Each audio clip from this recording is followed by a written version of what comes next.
Jesus Christ, that's a bipedal.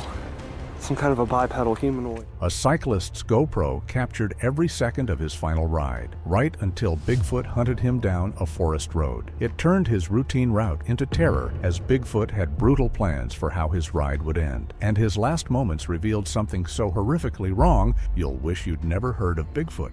The gate is already bent when the GoPro flicks on, the heavy steel crossbar pushed outward from the inside, bowing away from the road, like something enormous had pressed against it until the metal gave way. The cyclist barely slows. The camera catches the gate in wide angle as he squeezes past the gap, and then he's through, and the logging road swallows him whole. The cyclist pumps hard up the first short rise, breathing loud over the wind noise, and for a moment everything is exactly what it looks like. A guy on a bike, a closed road, some poor lighting decision. Then the camera catches the tree line on the right. There is something standing in the trees. It is not a stump. Stumps don't have shoulders. The shape is massive, easily 7.5 feet tall, and it is standing perfectly still between two pine trunks about 60 feet off the road, partially screened by brush, watching. The cyclist doesn't see it, but the GoPro does. For 4 full seconds as the bike crests the rise, the shape is visible in the right edge of the frame, dark, upright, wide across the chest in a way that no deer or bear or trick of shadow can account. Then the camera angle shifts as the road descends and the shape is gone from frame. That is Bigfoot, and Bigfoot is already watching. The first mile of the road is wrong in a way that takes a moment to name. It's too quiet. The only sounds on the audio track are the cyclist's tires grinding gravel, his breathing, and the soft mechanical click of the drivetrain. Then the branches start snapping. The snapping comes from the right side of the trail, deep in the trees, and it comes in a rhythm, crack, pause,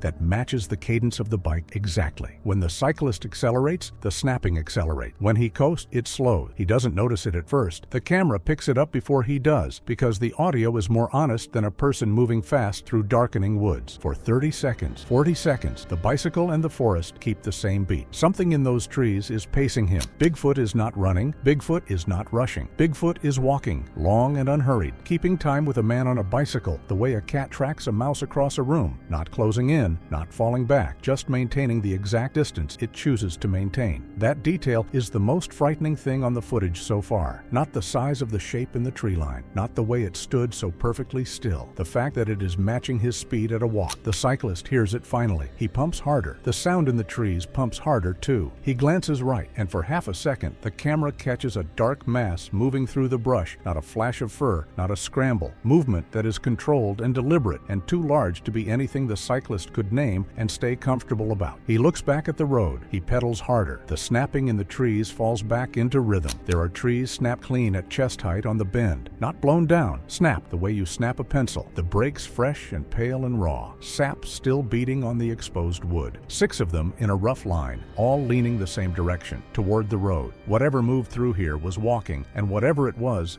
tall enough that chest height for it is 7 feet off the ground, and strong enough that pine trunks 4 inches across gave way without drama. The cyclist stops pedaling for 3 seconds. The camera bobs as the bike slows, and in that brief hesitation, the tree line on the left side of the road opens up, a gap between 2 large firs maybe 40 feet in, and Bigfoot is visible there, not hiding anymore, and it's walking. Bigfoot is moving left to right through the gap at a steady, upright pace, arms swinging, covering ground in strides so long they barely look like effort. The creature is in frame for less than a second, but the footage is clear enough. Bipedal, enormous, dark, and completely unbothered by the man on the road 20 feet away. It walks through the gap and the trees close behind it like a curtain falling. And then it's gone. The cyclist has seen it now. The camera catches his panic. The handlebars jerking left, then correcting, the front wheel skidding a half inch in the gravel, and he is pedaling again, hard, his breathing spiking on the audio, legs churning, but the road ahead narrows. The gravel turns uneven, chunks of loose stone and embedded rock jutting up through the packed surface, and the bike bucks and shimmies under him, slowing him even as he pushes harder.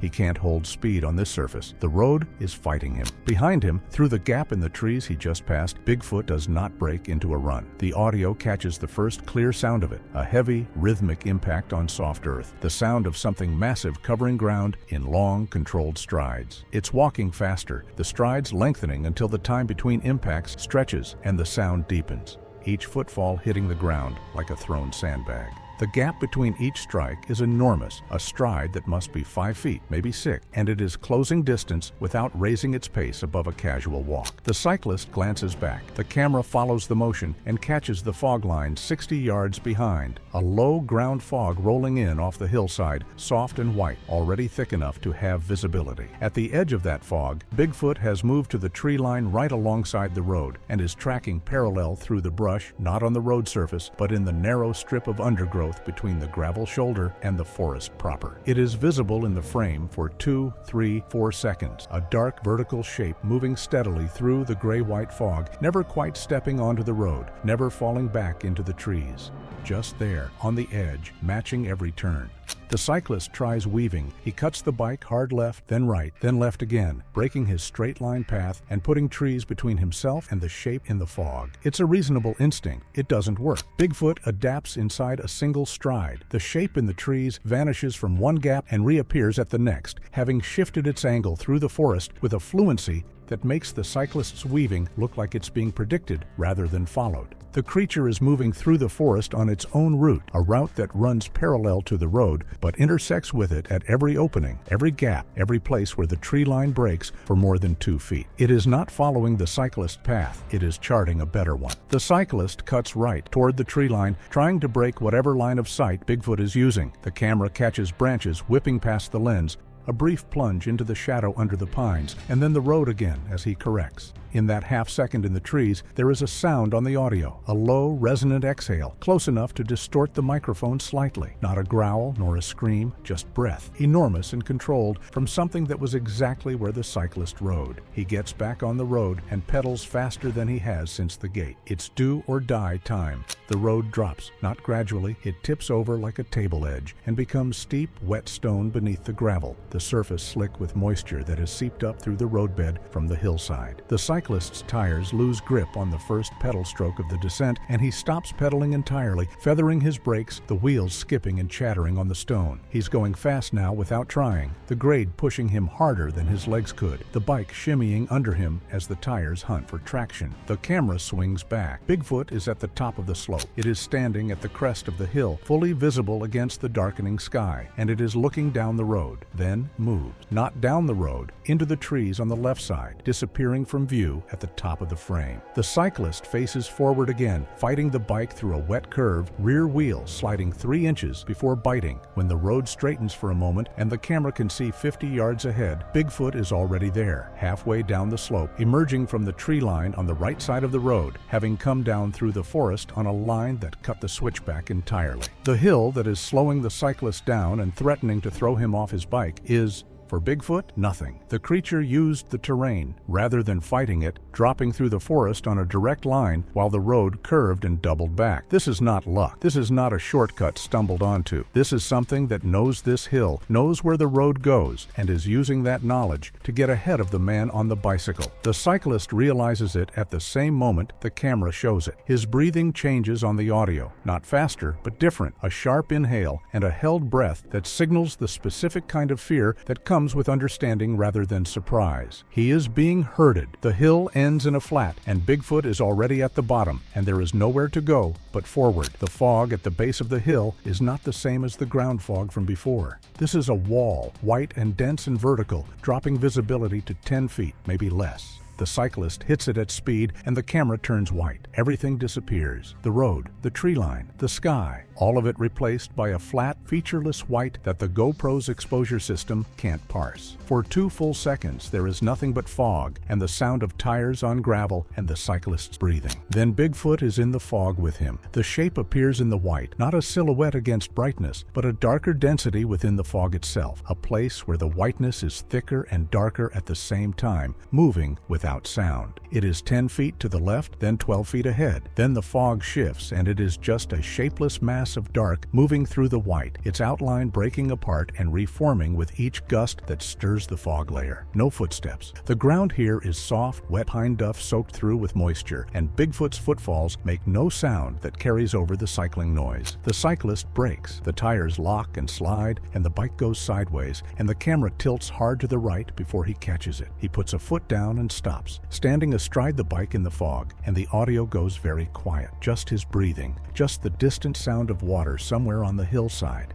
And then, very close, 8 feet, maybe less, a sound that is not wind and not water and not any animal sound the microphone has captured yet. A sound like air being displaced by something large and slow. The soft percussion of movement too controlled to be accidental and too close to be safe. Bigfoot is right there. The cyclist doesn't wait for a visual. He drops the bike. The audio catches the clatter of aluminum on gravel, and he runs. The camera shakes so badly for the next 40 seconds that individual frames are nearly unusable, but the audio is continuous, and the blur of motion is consistent. He is in the trees. Branches snap across the lens, a bright flare as a thin branch catches the light, then shadow, then another branch. His footsteps on the forest floor are soft, wet needles, soft soil, and his breathing is ragged now, not the controlled effort of a hard climb, but the open-mouthed gasp of someone running as hard as their legs will carry them through darkness. Behind him, Bigfoot is in the trees too. The sound of it is not frantic. That is the part that the audio captures most clearly in the moments when the cyclist slows enough that his own footsteps stop masking the world around him.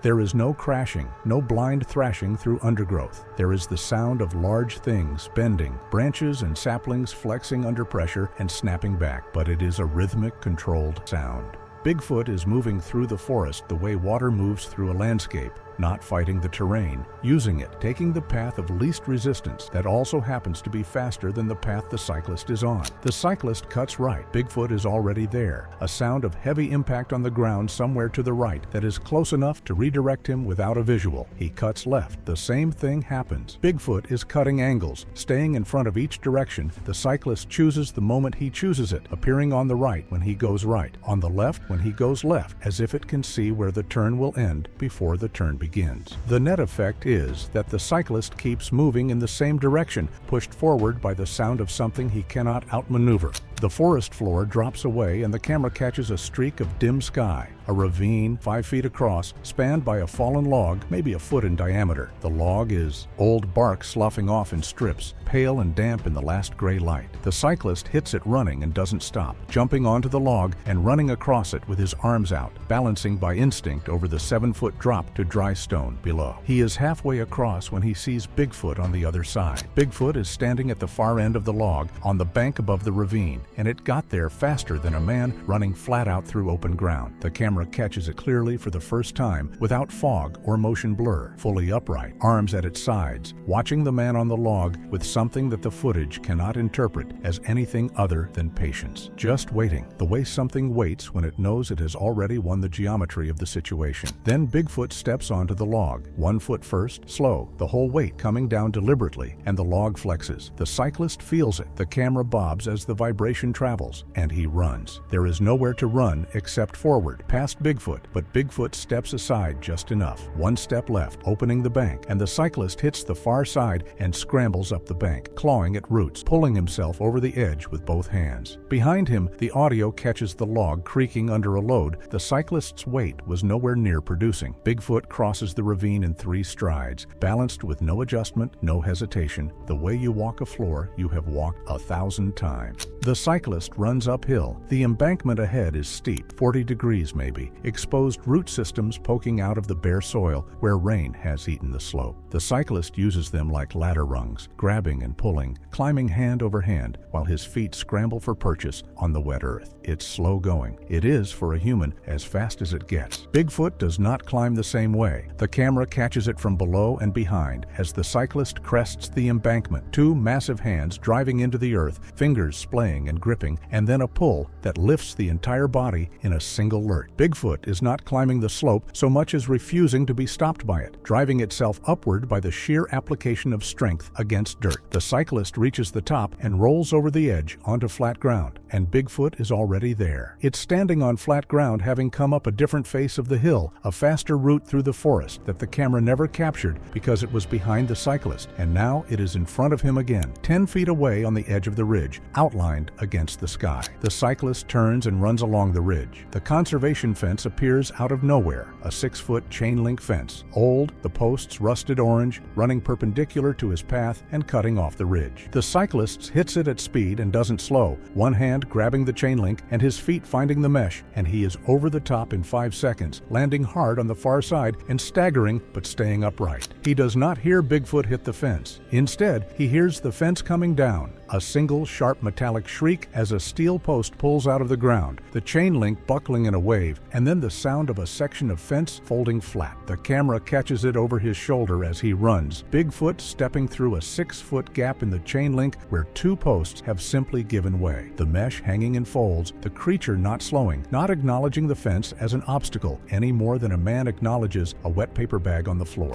He runs along the fence line, using it as a wall on his right. The logic is simple. The fence is a barrier, and if Bigfoot is on the other side, the fence buys distant. The camera tracks the fence post ticking past, regular as a metronome, and for 50 yards, the only sound is his footsteps and his breathing, and the distant creak of settling metal behind him. Then, the fence starts moving. On the other side of the chain link, Bigfoot is using the fence the way the cyclist is, as a guide, a straight line to follow, a landmark in the dark forest. Bigfoot's shadow is visible through the mesh in the places where the tree cover breaks enough to let in the last gray skylight, moving parallel, matching stride for stride. The fence that was supposed to be a barrier is now a channel, and Bigfoot is on one side, and the cyclist is on the other, and they are running the same line. He leaves the fence and dives into the darkness of the forest. The drainage channel is concrete, a rectangular culvert about 4 feet wide and 5 feet deep, built to carry runoff down the hillside, bone dry in the late summer, but smelling of wet stone and rot. The cyclist drops into it feet first, the camera catching the gray walls rising around him, and starts running. It is, in the moment, logical, a concrete channel with no loose footing, no branches, no obstacles, the fastest path he has found since leaving the road. The footsteps behind him arrive in the channel and become something else entirely. Concrete channels are echo chambers. Each of Bigfoot's footfalls, that heavy, deliberate impact, that sandbag on earth sound, bounces off the walls and doubles back and then doubles back again, so that the sound of one pursuing creature fills the channel the way thunder fills a narrow valley. The audio on the footage clips, the microphone can't handle it, and the cyclist's own footsteps are completely buried under the reverberating weight of what is behind him. The channel walls are rising on both sides, the concrete damp and gray, and the sky above is a narrow strip dark purple, barely visible at the top of the channel's open sides. The channel fork, a Y junction, the main channel continuing straight and a narrower branch cutting left maybe 2 feet wide. The cyclist takes the narrow branch without slowing, turning left and scraping his shoulder on the junction corner, the camera catching a brief flash of concrete rushing past too close, and then he is in the narrow channel, arms brushing both walls. Bigfoot takes neither branch. The audio catches the grunt first, low, chest deep, the sound of massive effort, and then the camera catches the junction behind him. Bigfoot has vaulted over the concrete divider wall rather than choosing either channel,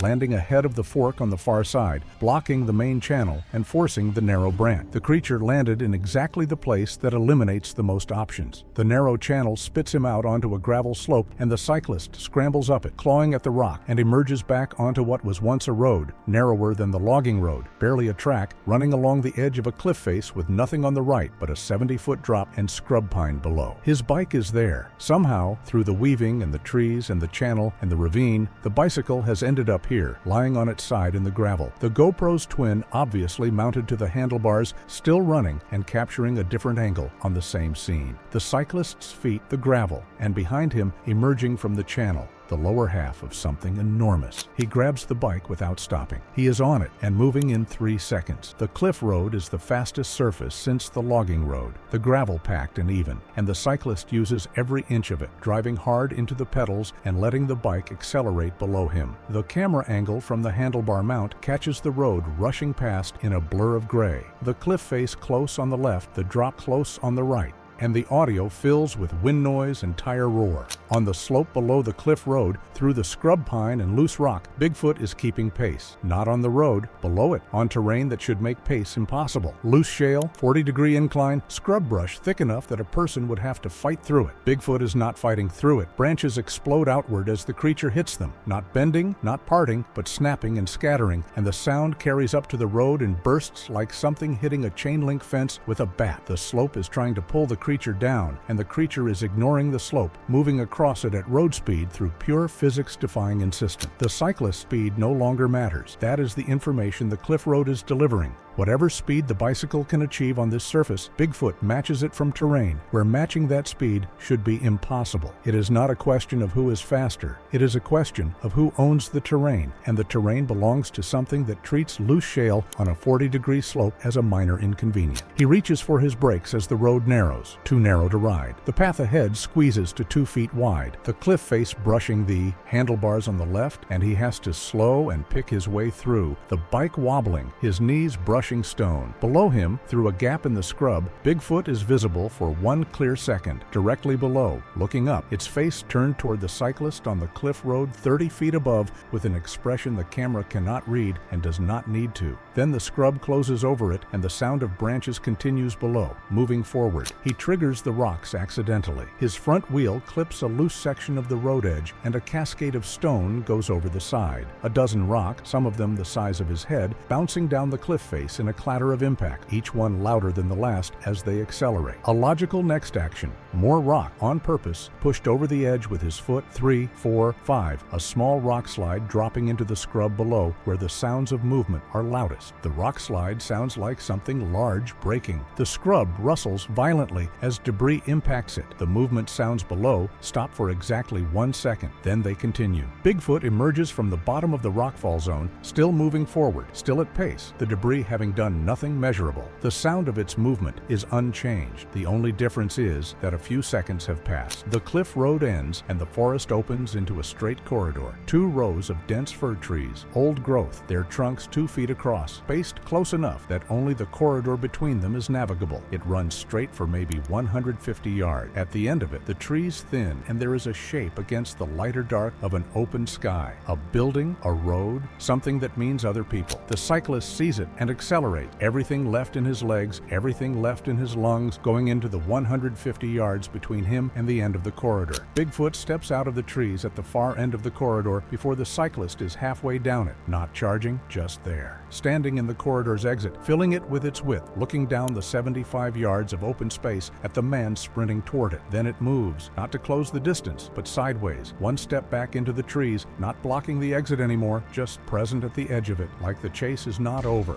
like the chase is still being offered to continue. The cyclist doesn't slow down. He makes the choice in a half second and goes for the corridor exit straight at where Bigfoot just was, banking on the gap. The camera catches the tree trunks flashing past, the exit rushing up, the dark edge where the corridor opens, and he is through, and the building is ahead, and he is still running. There is a concrete culvert under the road, not a large one, a drainage pipe, maybe 3 feet in diameter, the opening dark and low, running under the road grade at road level. He sees it, and he goes for it the way drowning people go for anything they can reach. He goes in head first. The camera stabilizes for the first time in 40 minutes. The culvert is round, concrete, cold. The cyclist has pushed himself in up to his hips, his upper body and the GoPro inside the pipe, and the world in the footage is reduced to a circle of concrete tube with a dim ring of sky visible at the far end, maybe 20 yards away. His breathing fills the pipe, bouncing off the walls, and his heartbeat is audible on the audio as a rhythmic distortion in the microphone. Nothing is moving for 3 seconds, 4 seconds, the footage is still, and the audio is just breath and pulse. Then Bigfoot arrives at the entrance. The circle of dark sky at the entrance shrinks. Bigfoot is crouching at the opening, and the shape of it fills the frame. Shoulders wider than the culvert opening, the creature having to duck its head and angle sideways just to bring its face to the entrance. The darkness from outside flows into the pipe, and the footage goes to near black, the GoPro adjusting desperately for the new light level. What the camera can see, a mass of dark, details lost in the adjustment. Bigfoot is not trying to fit through the pipe. The pipe is too narrow by a foot on each side. The creature knows this. It is crouching at the entrance the way you crouch at a mouse hole, not trying to go in, knowing it doesn't need to. One arm enters the culvert. It comes in slowly, not a grab, an extension, the arm moving forward at a pace that has nothing urgent about it, nothing frantic. The hand is enormous, the fingers spread slightly, and it is dark enough that the camera only catches it in detail when the knuckles brush the concrete sides of the pipe. Left side, a soft scrape of contact, and the arm adjusts, centering itself. It is not reaching blindly. It is placing itself deliberately, moving forward with the patience of something that knows exactly what is at the end of the pipe and is in no hurry because hurry is not necessary. The The cyclist screams. It is the first sound he has made that isn't breathing or the wordless grunting of physical effort. It echoes in the culvert like a gunshot in a bathroom, doubling and tripling off the concrete, and the hand pauses for exactly 1 second and then continues forward. The screaming stops. There is a sudden, violent shift in the camera angle, not a gradual motion, but an instantaneous jerk, the footage lurching from the interior of the pipe to a spinning view of concrete rushing past, and then open air, and then gravel. The sound on the audio is a single heavy impact and then nothing. The last image the GoPro captures is from where it has landed, on its side in the gravel above the culvert entrance. The road is empty. The culvert entrance is empty. The bicycle is lying on its side 20 feet away. The forest holds its silence. The footage ends.